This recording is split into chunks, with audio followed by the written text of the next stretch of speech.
യേശുക്രിസ്തുവിന്റെ പരിശുദ്ധമായ നാമത്തിൽ എല്ലാ പ്രിയപ്പെട്ടവർക്കും മോഡേൺ ഡ്യൂവിന്റെ മറ്റൊരു പുതിയ പ്രഭാത വചന ധ്യാനത്തിലേക്ക് സ്വാഗതം. കഴിഞ്ഞ ദിവസങ്ങളിലെ ആത്മീക സന്ദേശങ്ങൾ ഒക്കെയും നിങ്ങളുടെ ജീവിതത്തിൽ വളരെ അനുഗ്രഹപ്രദമായി തീർന്നു എന്ന് ഞാൻ വിശ്വസിക്കുന്നു. നമുക്കെല്ലാവർക്കും അറിയാവുന്നതുപോലെ നമ്മൾ ഏതാനും ചില ആഴ്ചകളായിട്ട് റോമലേഖനം 8-ാം അധ്യായം അതിൻ്റെ 30-ാമത്തെ വാക്യത്തെ ആസ്പദമാക്കിയുള്ള ചിന്തകളിലൂടെയാണ് കടന്നു പോകുന്നത്. നിങ്ങൾ ദയവായി മറക്കരുത്, നമ്മളുടെ പ്രധാനപ്പെട്ട ചിന്താവിഷയം എന്ന് പറയുന്നത് ഈ ഭൂമിയിൽ നമുക്ക് എപ്രകാരം ദൈവഹിതപ്രകാരം ദൈവം ആഗ്രഹിക്കുന്ന അല്ലെങ്കിൽ ദൈവത്തിൻ്റെ വചനം നമ്മളോട് പറയുന്ന പ്രകാരം നമുക്ക് ജീവിക്കുവാൻ സാധിക്കും എന്നുള്ളതാണ് നമ്മളുടെ പൊതുവായിട്ടുള്ള ചിന്താവിഷയം. അതിൽ ആണ് നമ്മൾ റോമാലേഖനം 8:30 കഴിഞ്ഞ കുറേ ദിവസങ്ങളായി നമ്മളായിരിക്കുന്നത്. അതിൽ പ്രധാനപ്പെട്ട ചില വസ്തുതകളെ കുറിച്ചാണല്ലോ നമ്മൾ ചിന്തിക്കുന്നത്. മുൻ നിയമിച്ചവരെ അവൻ വിളിച്ചും വിളിച്ചവരെ നീതീകരിച്ചും നീതീകരിച്ചവരെ തിരസ്കരിച്ചുമിരിക്കുന്നു എന്നുള്ളതായ റോമാലേഖനം 8:30 വാക്യങ്ങൾ നമുക്ക് വളരെയധികം അനുഗ്രഹപ്രദമായി തീരുന്നു എന്നറിയുന്നതിൽ വളരെ സന്തോഷമുണ്ട്. കഴിഞ്ഞ ദിവസങ്ങളിൽ നമ്മൾ ചിന്തിച്ച് നിർത്തിയതായ ആ ഭാഗത്തിന്റെ തുടർച്ചയായിട്ടുള്ള ഭാഗം. എന്നാൽ ഇന്ന് റോമാലേഖനം 8-ാം അധ്യായം 30-ാം വാക്യത്തിന്റെ അവസാന ഭാഗമാണ് നമ്മൾ ചിന്തിക്കുന്നത്. നമ്മൾ ഇപ്രകാരം വായിക്കുന്നു: മുൻ നിയമിച്ചവരെ വിളിച്ചും വിളിച്ചവരെ നീതീകരിച്ചും നീതീകരിച്ചവരെ തേജസ്കരിച്ചുമിരിക്കുന്നു. ഇവിടെ ചില കാലങ്ങളിലാണ് ദൈവം നമ്മളോട് പറയുന്നത്. മുൻ നിയമനം എന്ന് പറയുന്നത് തീർച്ചയായിട്ടും ഭൂതകാലത്തിൽ സംഭവിച്ചു എന്നുള്ള ഒരു അർത്ഥമാണ് ഇവിടെ ഉള്ളത്. പിന്നെ വിളിച്ചും എന്ന് പറയുന്നത് ആ ദൈവ വിളി എന്നുള്ളത് കർത്താവ് യേശുക്രിസ്തുവിലൂടെ ദൈവം നൽകി കഴിഞ്ഞതാണ്. പക്ഷേ നമ്മൾ ആ വിളി, അതായത് സുവിശേഷ ഘോഷണത്താലുള്ള അല്ലെങ്കിൽ സുവിശേഷം കേൾക്കുമ്പോൾ നമുക്ക് ലഭിക്കുന്ന ദൈവത്തെങ്കിലേക്കുള്ള ആ ക്ഷണം നമ്മൾ സ്വീകരിച്ച് വിശ്വാസത്താൽ ദൈവത്തിൻ്റെ അടുക്കിലേക്ക് വന്നു കഴിയുമ്പോൾ നമുക്ക് ഈ നീതീകരണം അനുഭവിക്കാൻ സാധിക്കും. ഇപ്പോൾ നമ്മുടെ ജീവിതത്തിൽ നമ്മൾ അനുഭവിക്കേണ്ട വളരെ പ്രധാനപ്പെട്ട കാര്യമാണ് നീതീകരണം എന്ന് പറയുന്നത്. കഴിഞ്ഞ ദിവസം ഞാൻ നിങ്ങളോട് സംസാരിച്ചല്ലോ, നമ്മുടെ നീതി എന്ന് പറയുന്നത് കർത്താവ് യേശുക്രിസ്തുവാണ്. നാമോ നമ്മുടെ ഏതെങ്കിലും പ്രവൃത്തികളോ നമ്മളുടെ അവസ്ഥകളോ ദൈവത്തിന്റെ മുമ്പാകെ നീതിക്ക് യോഗ്യമല്ല.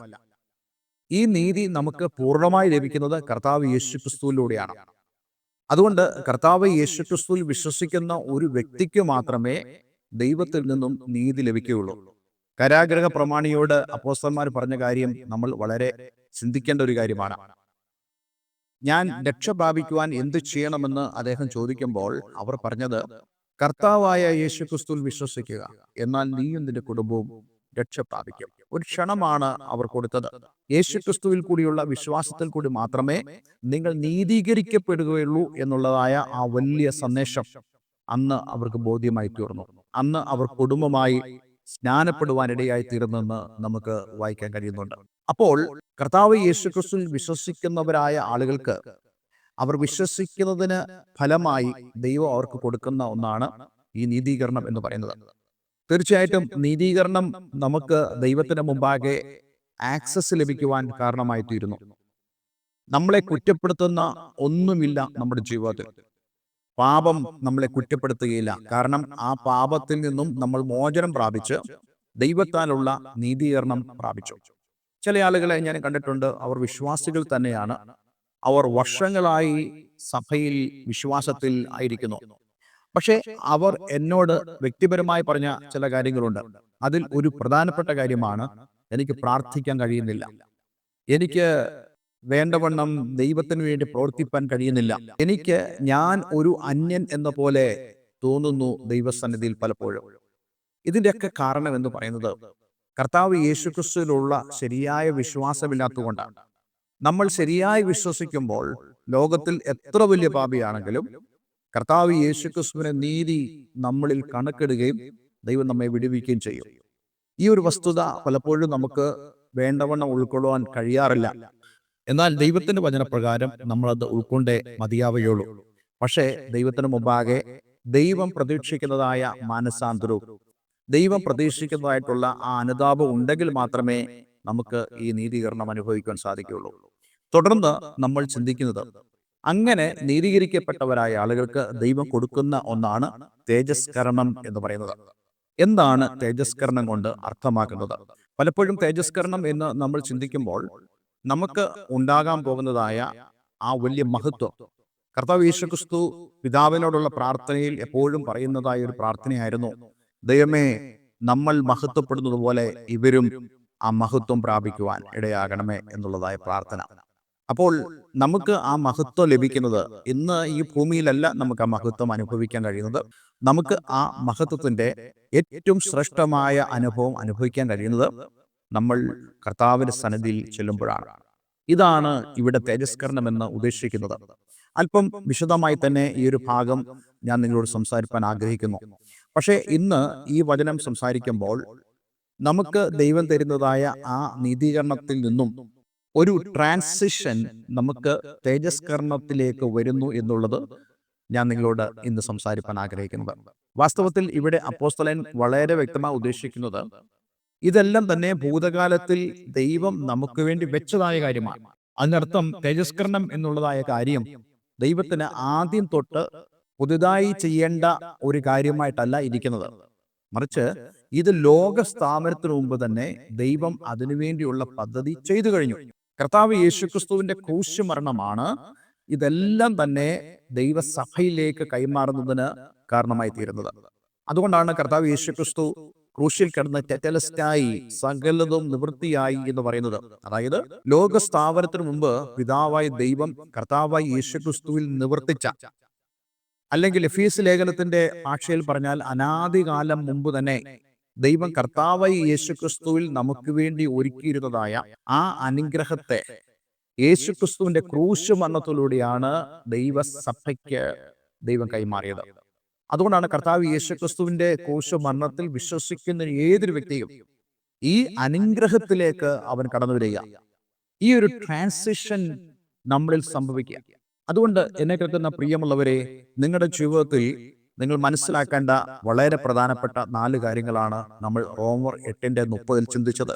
നമുക്ക് ദൈവം തന്ന മുൻ നിയമനം, നമുക്ക് ദൈവം തന്ന വിളി, നമുക്ക് ദൈവം തന്ന നീതീകരണം, നമുക്ക് ദൈവം തരുന്നതായ തേജസ്കരണം. പക്ഷെ ഈ തേജസ്കരണവും വിളിയും മുൻ നിയമനവും ഇതെല്ലാം തന്നെ ദൈവം അനാദികാലം മുമ്പ് തന്നെ നമ്മളിൽ ദൈവം ചെയ്തു. പക്ഷേ ദൈവം എന്താണ് ചെയ്യുന്നത്? ഈ കാലത്തിൽ ദൈവം നമ്മെ അതിലേക്ക് വിളിക്കുക. അതിനർത്ഥം ദൈവം നമ്മെ വിളിക്കുന്നത് ഇതെല്ലാം നമുക്ക് വേണ്ടി ഒരുക്കി വെച്ചിട്ടാണ്. കർത്താവ് യേശുക്രിസ്തുവിന്റെ ശുശ്രൂഷയിൽ തന്നെ നമുക്കിത് കാണുവാൻ സാധിക്കും.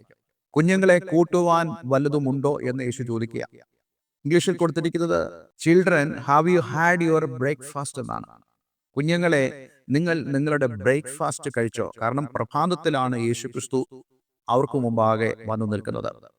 പക്ഷെ ഇത് കർത്താവ് യേശുക്രിസ്തു ചോദിക്കുമ്പോൾ തന്നെ അവൻ ഒരുക്കി വെച്ചിട്ടാണ് അവൻ അത് ചെയ്യുന്നത്. ഇതുപോലെ നമുക്ക് മറ്റ് സന്ദർഭങ്ങളിലും കാണുവാൻ കഴിയുന്നുണ്ട്. യേശുക്രിസ്തുവിന്റെ ആ പ്രത്യക്ഷത സംഭവിച്ചപ്പോൾ അവൻ അപ്പമെടുത്ത് നുറുക്കി തൻ്റെ ശിഷ്യന്മാർക്ക് കൊടുത്തു. അപ്പോൾ ഇതും നമുക്ക് കാണുവാൻ കഴിയുന്നത് അവന്റെ ആ ഒരുക്കത്തെയാണ്. അപ്പോൾ ദൈവം നമുക്ക് വേണ്ടി സകലതും മുന്നൊരുക്കുന്നതായ ദൈവമാണ്. അബ്രഹാമിനെ കുറിച്ച് നമ്മൾ വായിക്കുന്നുണ്ട്. അബ്രഹാം ഇസ്ഹാക്കിനെ യാഗമർപ്പിക്കണമെന്ന് ദൈവം ആവശ്യപ്പെട്ടപ്പോൾ ദൈവം മുന്നൊരുക്കി. എന്താണ് മുന്നൊരുക്കിയത്? ഇസ്ഹാക്കിന്റെ സ്ഥാനത്ത് ഒരു ആട്ടുകൊറ്റനെ ദൈവം ആ മോറിയ മലയുടെ ഉയരത്തിൽ ദൈവം ഒരുക്കി വെച്ചു. എന്നിട്ടാണ് ദൈവം വിളിക്കുന്നത്. അത് തന്നെ മനസ്സിലാക്കിയതായ അബ്രഹാം, ദൈവത്തിന്റെ സ്വഭാവത്തെ മനസ്സിലാക്കിയതായ അബ്രഹാം, മകൻ യാഗമൃഗത്തെ കുറിച്ച് ചോദിക്കുമ്പോൾ അബ്രഹാം പറയുന്നു, യഹോവ ഈരേ, യഹോവ കരുതിയിട്ടുണ്ട്. കാരണം ദൈവത്തിന്റെ സ്വഭാവം അതാണ്. അതുകൊണ്ട് ഇന്നെ കേൾക്കുന്ന പ്രിയമുള്ളവരെ, നമ്മൾ ഈ ഒരു സന്ദേശത്തിന്റെ ആഴങ്ങളിലേക്ക് അടുത്ത ദിവസം കടന്നു പോകുന്നതാണ്. എന്നാൽ അതിനു മുമ്പായിട്ട് ഒരുക്കുന്നതായ ദൈവം, നമുക്ക് വേണ്ടി സകലതും മുന്നൊരുക്കിയതായ ദൈവം, അത് എഫെസ്യ ലേഖനം 1-ാം അധ്യായത്തിൽ 3-ാം വാക്യം നമ്മൾ വായിക്കുന്ന പോലെ, സ്വർഗത്തിലെ സകല ആത്മീയ അനുഗ്രഹങ്ങളാലും നമ്മെ ക്രിസ്തുവിൽ അനുഗ്രഹിച്ചിരിക്കുന്ന എന്ന് പറയുമ്പോൾ നമ്മൾ അനുഗ്രഹിക്കപ്പെട്ട് കഴിഞ്ഞു. അത് ദൈവം ചെയ്തു കഴിഞ്ഞു. പക്ഷേ ഇതെല്ലാം നമ്മൾ പ്രാപിക്കുന്നത് കർത്താവ് യേശുക്രിസ്തുവിന്റെ സുവിശേഷത്താലുള്ള ആ വിളിയെ നമ്മൾ അനുസരിച്ച് അവന്റെ അടുക്കിലേക്ക് ചെന്ന് ആ നീതീകരണം പ്രാപിക്കുമ്പോഴാണ്. അതിനുവേണ്ടിയുള്ള ഒരു ഒരുക്കവും സമർപ്പണവും നമ്മുടെ ജീവിതത്തിൽ ഈ ദിവസങ്ങളിൽ ദൈവം തരട്ടെ എന്ന് ഞാൻ ആഗ്രഹിക്കുന്നു, പ്രാർത്ഥിക്കുന്നു. ദൈവം അനുവദിച്ചാൽ നമ്മൾ ഈ തേജസ്കരണത്തെക്കുറിച്ചുള്ള അല്പം ആഴമേറിയ ചിന്ത അടുത്ത ദിവസത്തിൽ നമ്മൾ ചെയ്യുന്നതാണ്. നമുക്ക് ഒരു നിമിഷം പ്രാർത്ഥിക്കാം. സ്വർഗീയ പിതാവേ, ഇന്ന് ഞങ്ങളെ കേൾപ്പിച്ച വളരെ അനുഗ്രഹിക്കപ്പെട്ട സന്ദേശത്തിനായി സ്തോത്രം. പൂർവകാലം മുമ്പ് തന്നെ, അനാദികാലം മുമ്പ് തന്നെ ദൈവം ഞങ്ങൾക്ക് വേണ്ടി സകലതും ചെയ്തുവെന്നും കർത്താവ് യേശുക്രിസ്തു മൂലം അത് ഞങ്ങളിലേക്ക് അങ്ങ് കൈമാറിയെന്നും ഞങ്ങൾ അറിയുന്നു. അതേ കർത്താവെ, ക്രിസ്തുയേശുവിലൂടെയുള്ള ആ അനുഗ്രഹം ഇന്ന് ഞങ്ങളിലേക്ക് പകർന്ന് ഞങ്ങളെ അനുഗ്രഹിച്ചതിനായി സ്തോത്രം. എന്നെ കേൾക്കുന്ന ആരെങ്കിലും കർത്താവ് യേശുക്രിസ്തുവിൻ്റെ വിളി കേൾക്കാതെ, സുവിശേഷം അംഗീകരിക്കാതെ അങ്ങനെയുള്ള ഒരു അവസ്ഥയിലായിരിക്കുന്നെങ്കിൽ ഇന്ന് അവർ സുവിശേഷത്തോട് പ്രതികരിക്കുവാനും കർത്താവ് യേശുക്രിസ്തുവിൽ വിശ്വസിക്കുവാനും വിശ്വാസത്താൽ ദൈവത്തിന് നീതി പ്രാപിക്കുവാനും ദൈവം വാഗ്ദത്തം ചെയ്തതായ ആ തേജസ്കരണത്തിലേക്ക് പ്രവേശിപ്പാനും നീ അവരെ സഹായിക്കണമേ. പ്രാർത്ഥന കേട്ടതിനാൽ നന്ദി. യേശുക്രിസ്തുവിൻ നാമത്തിൽ തന്നെ ആമേൻ, ആമേൻ. ഇന്നത്തെ വേദവചനം നിങ്ങളുടെ ജീവിതത്തിൽ വളരെ അനുഗ്രഹപ്രദമായി തീർന്നു എന്ന് ഞാൻ വിശ്വസിക്കുന്നു.